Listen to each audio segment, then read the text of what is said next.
ओम शांति। सुनते हैं 9 मार्च 81 के अव्यक्त बाप दादा के मधुर महावाक्य। आज की अव्यक्त वाणी में बाबा ने कहा कि नंबर वार का आधार मुख्य स्लोगन क्या है। जो हम सब बच्चे नंबर वार बनते उसका मुख्य स्लोगन। दूसरा, नंबर 1 बच्चों की क्या निशानी है। फिर बाबा ने कहा कौन सा खेल नहीं करना है और गीत कौन सा गाना है। लास्ट बाबा ने कहा संगम युग की क्या विशेषता है। तो सुनते हैं 9 मार्च 81 की मुरली।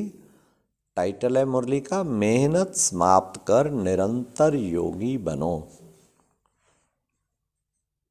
आज दिलवाला बाप बच्चों के दिल की लगन को देख हर्षित हो रहे हैं। आज का मिलन दिलाराम बाप और दिलरुबा बच्चों का है। चाहे सन्मुख हैं और चाहे शरीर से दूर हैं, लेकिन दिल के समीप हैं। दूर रहने वाले बच्चे भी अपने दिल की लगन से दिलाराम बाप के सन्मुख हैं। ऐसे दिलरुबा बच्चे जिनके दिल से बाबा का ही साज बजता रहता है। अनहद साज हद का नहीं, ऐसे बच्चे बाप के अब भी नैनों में समाये हुए। उन्हों को भी बाप दादा विशेष याद का रेस्पॉन्ड कर रहे हैं। दिलाराम बाप के दिल तक नशीन तो सब बच्चे हैं, फिर भी नंबर वार तो कहेंगे ही। जैसे माला के मणके तो सब हैं, लेकिन कहाँ 8 और कहाँ 16,000 का लास्ट दाना। कहेंगे मणके दोनों को, लेकिन अंतर महान है। इस नंबर का आधार मुख्य स्लोगन है, पवित्र बनो और योगी बनो। एक हैं योग लगाने वाले योगी और दूसरे हैं सदा योग में रहने वाले योगी, और तीसरे हैं योग द्वारा विघ्न हटाने, पाप मिटाने की मेहनत करने वाले योगी। जितना मेहनत उतना फल पाने वाले। जैसे आजकल की दुनिया में एक हैं जो पूर्व जन्म के भक्ति के हिसाब से किए हुए श्रेष्ठ कर्म के आधार से हद की राजाई का वर्षा बिना मेहनत के पाते हैं। वर्षे के अधिकार से प्राप्ति है, इस कारण राजाई का नशा स्वतः ही रहता है। याद नहीं करना पड़ता कि मैं राजकुमार हूं या राजा हूं। नेचुरल समृद्धि और संपत्ति की प्राप्ति होती है। आजकल तो राजाएं हैं नहीं, लेकिन ये द्वापर के आरंभ की बात है, सतोगुण भक्ति के समय की बात है। ऐसे ही नंबर 1 बच्चे स्वतः योगी जीवन में रहते। स्वतः प्राप्ति के भंडार वर्षे के आधार से सदा ही भरपूर रहते। मेहनत नहीं करते, आज सुख दो, आज शांति दो। संकल्प का बटन दबाया और खान खुल जाती है। सदा संपन्न रहते हैं, अर्थात योग युक्त योग लगा हुआ ही रहता है। दूसरे नंबर के हैं योग लाने वाले। वे ऐसे हैं जैसे आजकल के बिजनेसमैन, योग लगाने वाले। कभी बहुत कमाते तो कभी कम कमाते, फिर भी खजाने रहते हैं। कमाई का नशा रहता है, खुशी भी रहती है, लेकिन निरंतर एक रस नहीं रहती। कभी देखा तो बहुत संपन्नता का स्वरूप होगा, और कभी अभी और चाहिए, अभी और चाहिए का संकल्प मेहनत में लाएगा। सदा संपन्न एक रस नहीं होगा, सदा स्वयं से संतुष्ट नहीं होंगे। यह है योग लगाने वाले। लगाने वाले अर्थात टूटता तब फिर लगाते हैं ना, टूट जाता है तभी तो लगाते हैं ना। और तीसरे हैं जैसे आजकल के नौकरी करने वाले, कमाया खाया, जितना कमाया उतना आराम से खाया, लेकिन स्टॉक जमा नहीं होगा। बाप कहते हैं सबको वर्षे में सर्व प्राप्तियों का खजाना मिला है। अधिकारी हो, नेचुरल योगी हो, नेचुरल स्वराज अधिकारी हो, बाप के खजाने के बालक सो मालिक हो, तो इतनी मेहनत क्यों करते हो? मास्टर रचता और नौकर के समान मेहनत करे, ये क्यों? जैसे वह 200 कमाते और 200 खाते, 2000 कमाते तो 2000 खाते, वैसे अब सुनिए बाबा क्या कंपैरिजन कर रहे हैं। वैसे 2 घंटा योग लगाते और 2 घंटा उसका फल खाते। आज 6 घंटा योग लगा, आज 4 घंटा योग लगा, ये क्यों? वारिस कभी भी ये नहीं कहता 2 दिन की राजाई है, 4 दिन की राजाई है।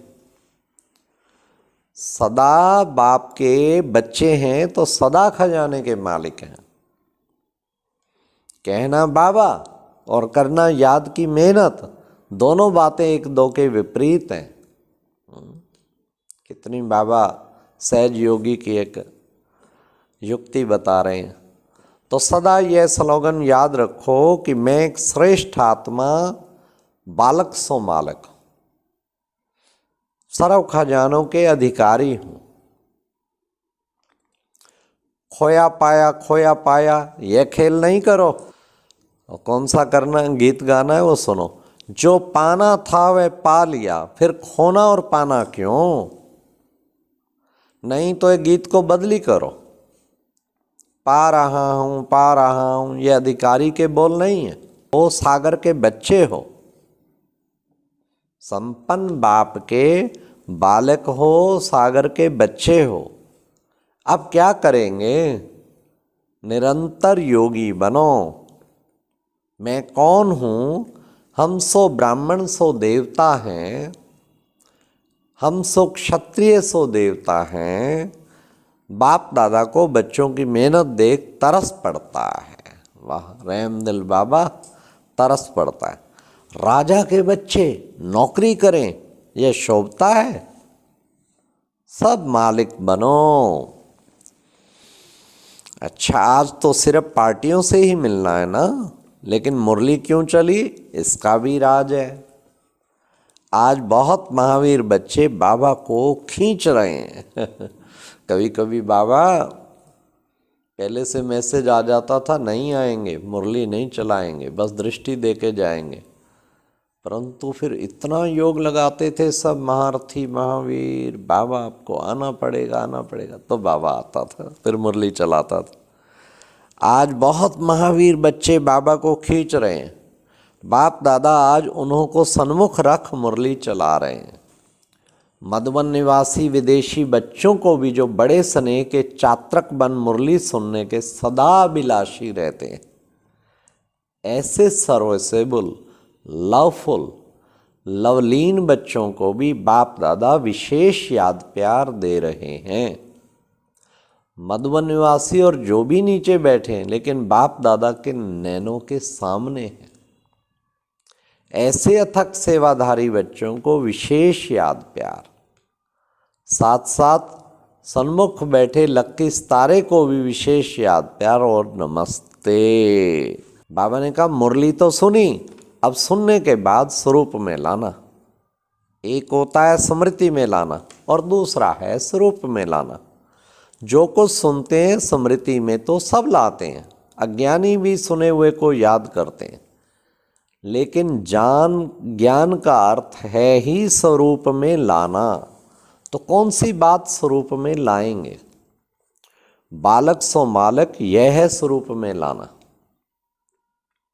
पुरुषार्थ के साथ साथ प्रारब्ध का अनुभव हो। ऐसे नहीं अभी तो पुरुषार्थी हैं, प्रारब्ध भविष्य में मिलेगी। संगम युग की विशेषता ही है अभी अभी पुरुषार्थ, अभी अभी प्रत्यक्ष फल, अभी स्मृति स्वरूप और अभी प्राप्ति का स्वरूप। भविष्य की गारंटी तो है, लेकिन भविष्य में भी श्रेष्ठ भाग्य अब का है। अभी का वर्षा तो प्राप्त है ना, पा लिया है या पाना है। अगर पा लिया है तो फिर फरियाद तो नहीं करते हो। अमृत वेले या तो है याद या फरियाद। जहाँ याद है वहाँ फरियाद नहीं, और जहाँ फरियाद है वहाँ याद नहीं। तो फरियाद समाप्त हुई, क्वेश्चन मार्क खत्म। फरियाद में होता है क्वेश्चन मार्क, और याद में फुल स्टॉप अर्थात बिंदी। बिंदी स्वरूप बन, बिंदी को याद करना है। बाप भी बिंदी, आप भी बिंदी। अच्छा, ओम शांति। तो कितना सुंदर बाबा ने सुनाया। आप भी बिंदी, बाप भी बिंदी, बस। और मेहनत नहीं करना, सहज योगी और निरंतर योगी। ओम शांति। और अब यह एक बहुत अच्छी वीडियो भी जरूर देखें।